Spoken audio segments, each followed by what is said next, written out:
Hi everyone, Hillbilly Handloader here. Today we're going to take a look at NAS3 cases and my load development with them. These cases are made by Shellshock Technologies and are a two-piece case. The case body portion is a nickel alloy and the case head portion is a stainless steel on rifle cartridges like 5.56. These cases react to pressure differently than brass cases do, so they produce more velocity at comparable pressures to brass cases. This is mainly due to NAS3 cases having a higher internal capacity in comparison to brass cases, approximately 2 grains more capacity. This lowers pressure for a given powder charge weight since the same amount of energy in a larger container will always produce less pressure. This also allows the hand loader to use larger powder charges before going over pressure. A small disclaimer before we go any further. These cases do not have published load data. Do not use my max charges without starting at lower powder charges first and working up. Now, onto the load development process. I'll be doing a similar load development process to what you saw in my last load development video. I'll do 5 shots at each powder charge, measuring velocities as I go. Group size is not very important for this testing, as long as it stays under an inch for most groups. The barrel on this rifle tends to not give any trouble when it gets hot. So let's talk about the rifle used in this testing, for those of you that haven't seen my other videos.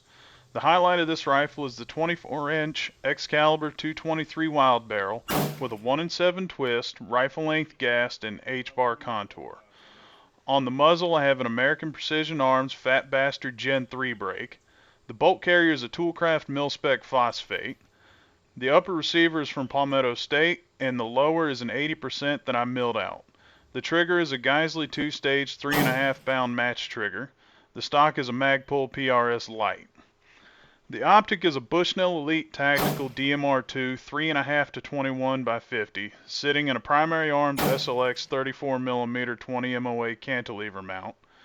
The bipod is a Harris SBRM with Tough Tactical Tools Arca bipod adapter.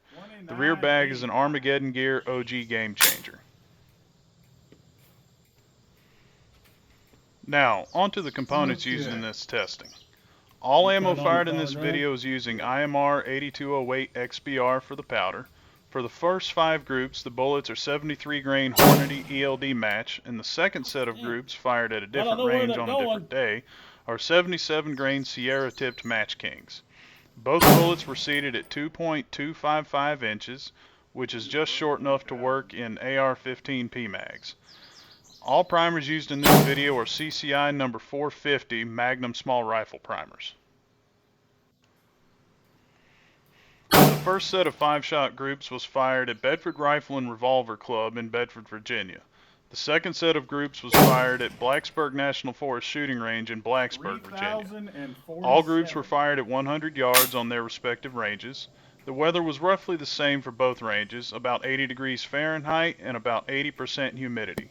Gotta love the East Coast in the summertime.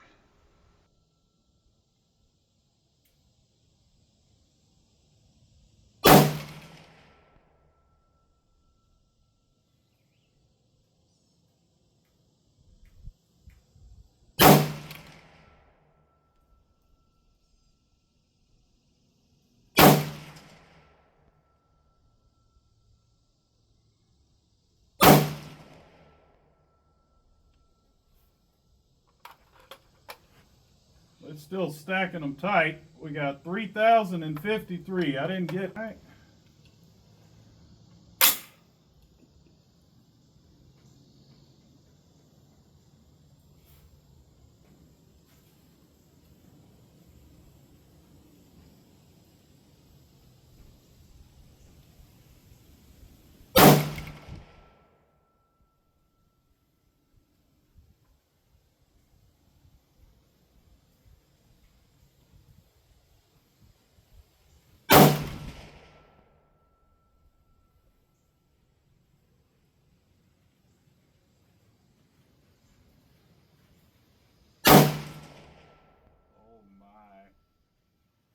Find the one you want.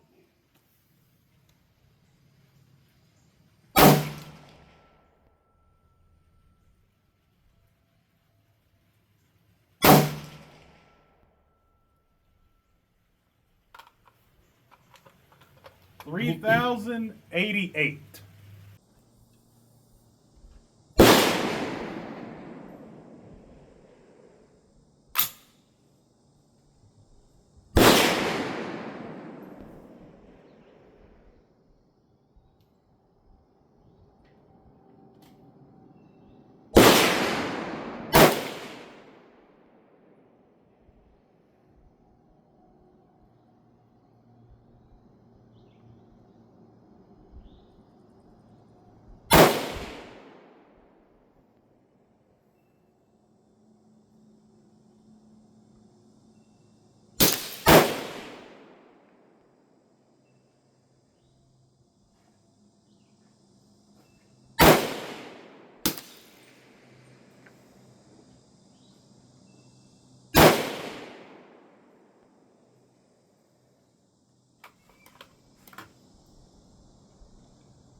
As you can see from the chronograph readings coming up at the end of each group, these loads are producing much higher velocity due to the increased powder charges.